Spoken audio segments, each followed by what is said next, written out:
What's happening, everybody? Welcome back to the Hybrid Network and another discussion on Hellboy and his surrounding world. Today, we're taking a look at Hellboy 3, and look, I'm sorry to have to open old wounds, but I felt like this video was necessary to get done because I still notice a lot of sad sentiments regarding what we lost. I'm still feeling the debilitating hit from Del Toro's tweet back in February. Trust me, I felt that pain when I had to read him say that Hellboy 3 was 100% not happening. But I think it's important to realize why this movie didn't get made, because while pointing fingers can alleviate our loss, I think we should all realize the other side of the spectrum and just why this wasn't ever going to happen to begin with. So look, the Hellboy movie franchise found footing within a cult following. This might be upsetting to hear, but it's the truth. While Hellboy and Hellboy 2 are fantastic films, I'll be the first one to tell you that, they were made at a different point of time in Hollywood in terms of returns, in which case both of these films didn't do tremendously. They didn't flop, that buzzword that loves to be thrown around, but they didn't do spectacularly either. They only managed to make a bit of money back to earn the studios a profit, but in the grand scheme of things, how much these two films earned didn't bode confidence within prospective financing studios. Okay, so Hellboy 1 was made on a budget of roughly $66 million.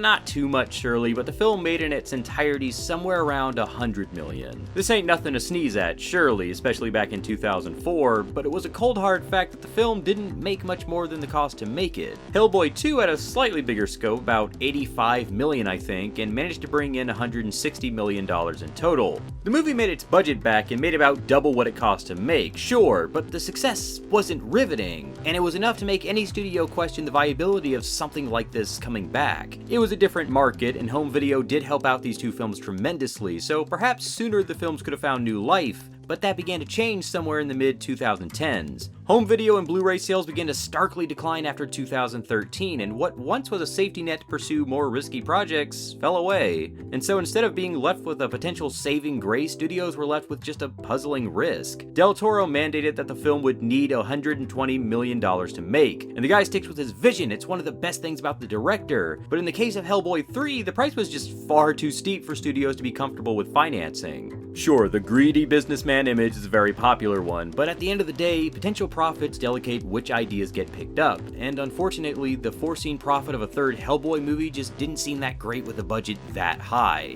It certainly didn't help that Del Toro was a very, very busy man after 2008, taking on multiple projects, some of which didn't even get to be made, and the time between films just became longer and longer. Hope began to permeate after Pacific Rim was released, though again, the weariness of time had probably already taken its toll as the Hollywood market had changed into something far more different and far more imposing for the red-skinned demon detective. Del Toro commented as much in 2014 in a Reddit AMA session where he doubted he'd even get a chance at Hellboy 3, stating that no studio was interested in pursuing the film. It's sad too because Del Toro and Ron Perlman both fought pretty hard to get the film made, but after a meeting between the two and Hellboy creator Mike Mignola, it seemed like the dream was dead. Months later, Mignola announced a new Hellboy movie with a different creative team, with the franchise being essentially rebooted, and Hellboy 3 was finally buried for good. So why the reboot instead? Well, for one thing, Logan and Deadpool shook the world over, generating mass success off of modest budgets and prevailing with our ratings, lending more favor towards a new version of the character that could follow in the footsteps of those two films. Hellboy could go darker, and with a smaller budget than the $120 million that it would take to do Hellboy 3, it just seemed more economically sound. Plus, a fresh take on a character that had more or less stagnated over the past 9 years could find new favor with a new audience, as well as with the old one, should they be willing to give David Harbour and Neil Marshall a chance.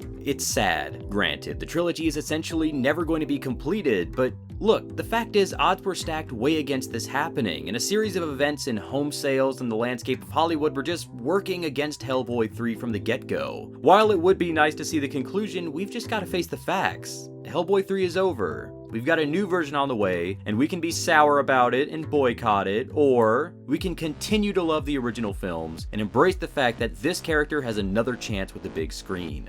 But that's all I have to say on the matter. Let me know what you guys think in the comments down below, and make sure you stick with the Hybrid Network for all of the latest news and discussions from the world of Hellboy. This is Luke signing out.